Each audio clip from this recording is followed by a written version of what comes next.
Le choix du gouvernement, c'est de dire on peut s'entasser dans les transports en commun si on va travailler pour empêcher que les entreprises ne ferment leur activité. Mais par contre, le soir, quand c'est un moment libéré de la contrainte marchande, tout ce qui relève du plaisir à être entre amis, du plaisir à être en famille, du plaisir à aller au cinéma, tout ce qui relève de l'art, de la culture, de la vie associative, syndicale, politique, allez hop, fermez le banc, vous rentrez chez vous, on en arrive là, avec ce couvre-feu qui est un choix, je dirais, profondément dogmatique, c'est-à-dire qui correspond à une certaine idéologie, celle des néolibéraux, qui font primer la logique de compétitivité économique sur la vie. On doit renoncer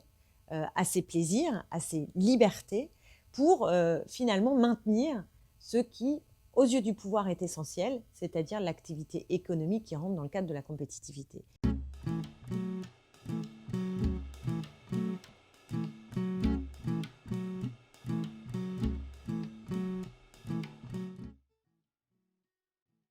Nous voici donc entrés dans une nouvelle phase par rapport à la crise sanitaire, puisque le gouvernement a fait un choix, qui est le choix du fameux couvre-feu, logique avec le « nous sommes en guerre » d'Emmanuel Macron. Alors nous sommes en guerre, nous faisons un couvre-feu, ce qui, à mon avis, accroît totalement le climat d'anxiété et ne permet pas de répondre aux défis. Maintenant, si on en est arrivé là, il faut quand même se dire les choses, c'est qu'il y a eu des décennies d'attaques de l'hôpital public qui font que l'hôpital n'est tout simplement pas en état d'affronter l'afflux d'arrivée de personnes en réanimation et de pouvoir soigner correctement. Des décennies comme cela, mais aussi la période du confinement qui a été extrêmement dure pour des personnels soignants qui étaient déjà en burn-out avant et qui là se sont trouvés au front, faisant vraiment œuvre utile jusqu'à voilà, vraiment tout donner, et qu'il y a évidemment une fatigue très grande et aussi une difficulté à recruter aujourd'hui davantage de personnel, parce qu'il faut voir le niveau de salaire, le stress, la difficulté du métier aujourd'hui pour être soignant. Donc, le gouvernement se trouve contraint par ses choix passés, aussi par ses choix de court terme précédents, puisqu'il y a eu le fiasco des masques, on s'en souvient, donc l'incapacité du gouvernement à organiser la production de masques, de gants, de matériel pour les hôpitaux, mais ensuite, alors qu'on savait qu'on était un peu mieux préparé, l'incapacité du gouvernement à organiser les tests avec ce qu'on a vu en France quand même, cinquième puissance économique, des files d'attente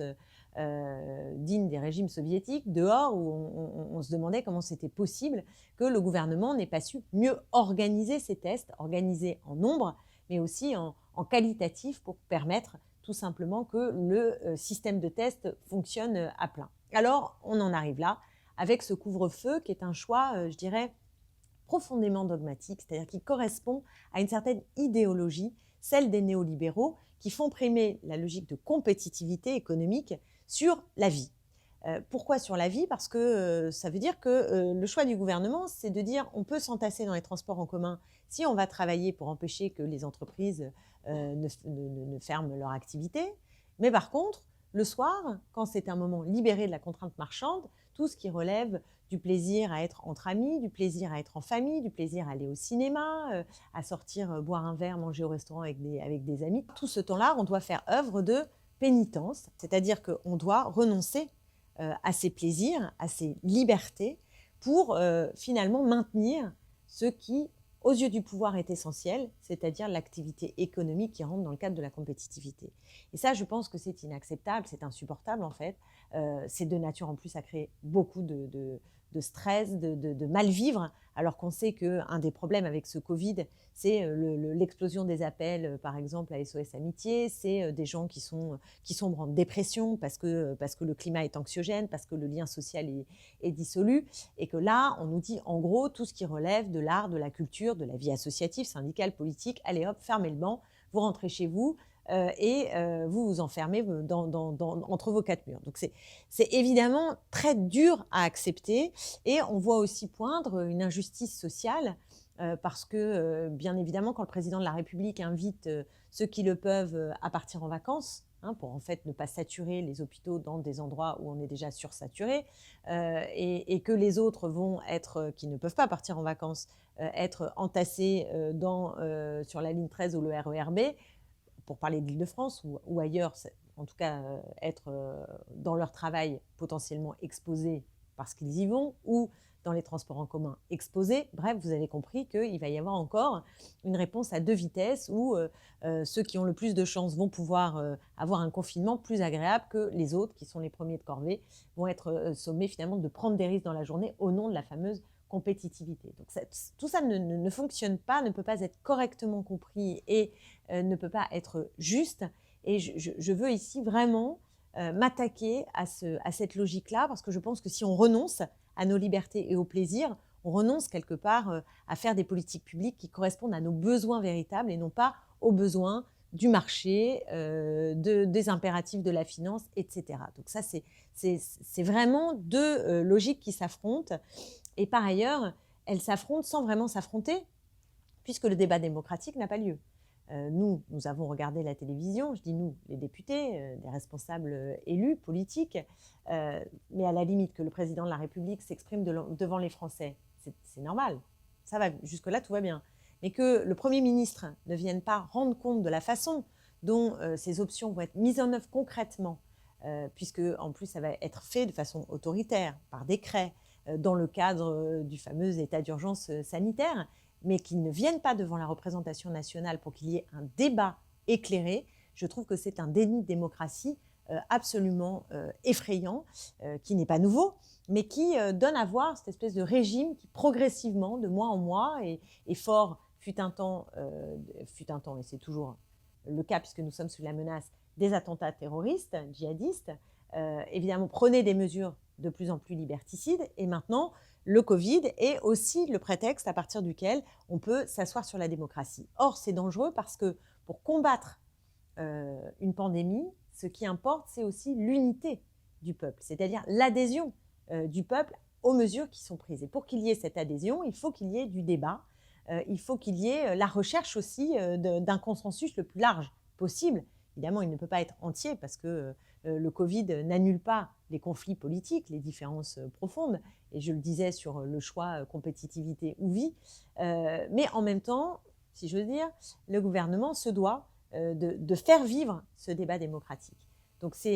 tout ça est très inquiétant, et je voudrais pour terminer avoir d'abord une pensée très forte pour les personnels soignants qui aujourd'hui font le travail,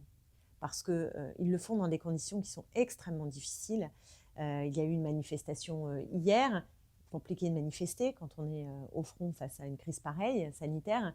mais quand je vois que le gouvernement a donné 180 € au personnel soignant, s'en félicite, et en plus cela va être payé en 2 fois, je comprends le sentiment d'être franchement pas soutenu concrètement, pas reconnu véritablement. Et je ne parle pas des conditions dans lesquelles les personnels exercent, parce que le cœur de leur stress, c'est vrai, d'abord là, de ne pas avoir assez de matériel, d'être à flux tendu, de